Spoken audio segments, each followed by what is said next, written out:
Shortly after I'd announced I was running for state assembly, a well-meaning Muslim uncle pulled me aside. He smiled softly and looked at me with care.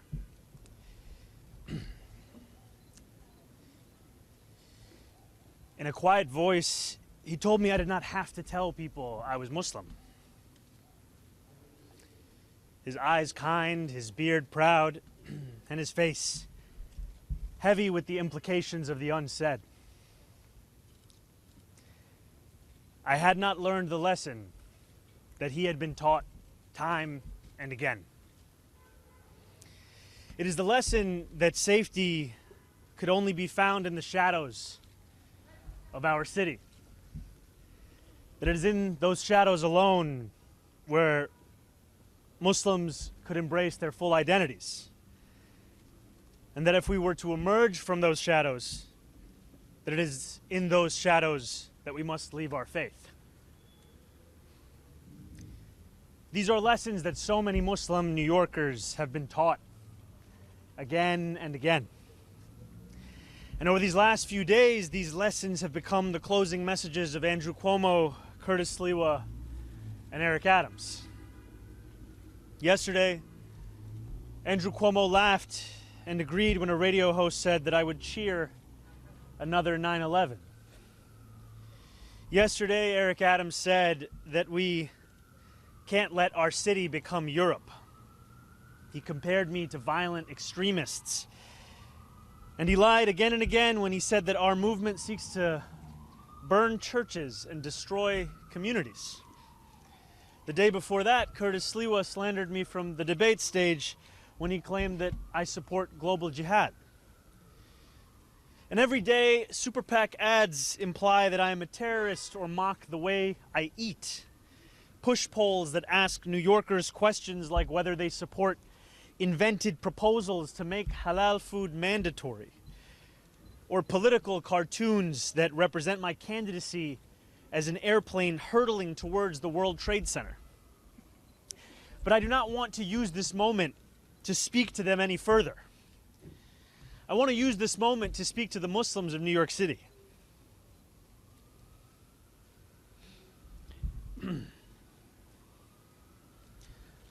I want to speak to the memory of my aunt,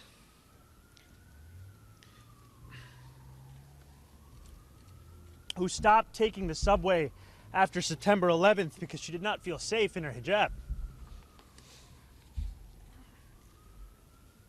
I want to speak to the Muslim who works for our city, whether they teach in our schools or walk the beat for the NYPD. New Yorkers who all make daily sacrifices for the city they call home, only to see their leaders spit in their face. I want to speak to every child who grows up here, marked as the other, who is randomly selected in a way that never quite feels random, who feels that they carry a stain that can never be cleaned.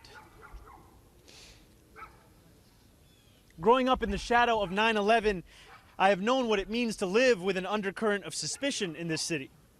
I will always remember the disdain that I faced, the way that my name could immediately become Muhammad, and how I could return to my city only to be asked in a double-mirrored room at the airport if I had any plan on attacking it. And since I was very young, I've also known that I was spared the worst of it.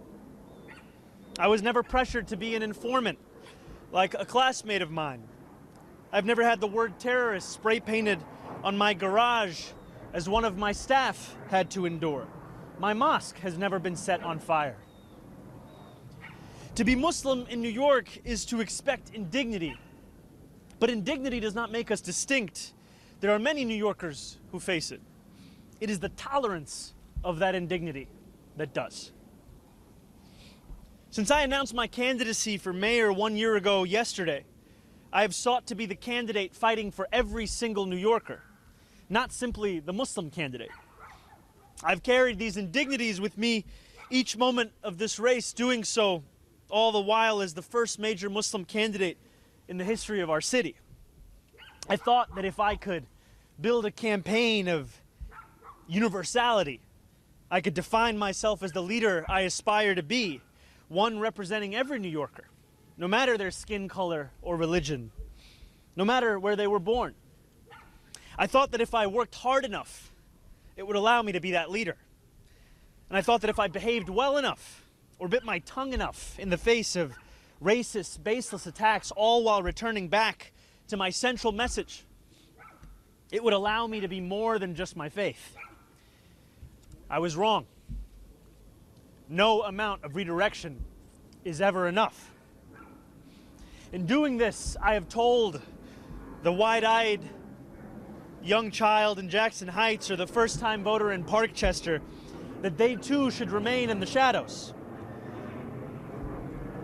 In many ways, I have become that same uncle who pulled me aside 6 years ago.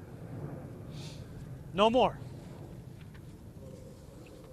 The dream of every Muslim is simply to be treated the same as any other New Yorker. And yet for too long, we have been told to ask for less than that and to be satisfied with whatever little we receive. No more. For as long as we have lived, we have known that no matter what anyone says, there are still certain forms of hate that are acceptable in this city. Islamophobia is not seen as inexcusable. One can incite violence against our mosques and know that condemnation will never come. Elected officials in this city can sell t-shirts calling for my deportation without any fear of accountability. The consequences amidst this inaction are stark. More than 1 million Muslims in this city existing all while being made to feel as if we are guests in our own home. No more. We stand on the precipice of an election, but that is not what today is about. We know that in less than 2 weeks we will say goodbye to a disgraced former governor and our current indicted mayor. The bigger question is whether we are willing to say goodbye to something much larger than either of these two men. It is whether we are willing to say goodbye to anti-Muslim sentiment that has grown so endemic in our city that when we hear it, we know not whether the words were spoken by a Republican or a Democrat. We know only that it was spoken in the language of politics of this city. In an era of ever-diminishing bipartisanship, it seems that Islamophobia has emerged as one of the few areas of agreement.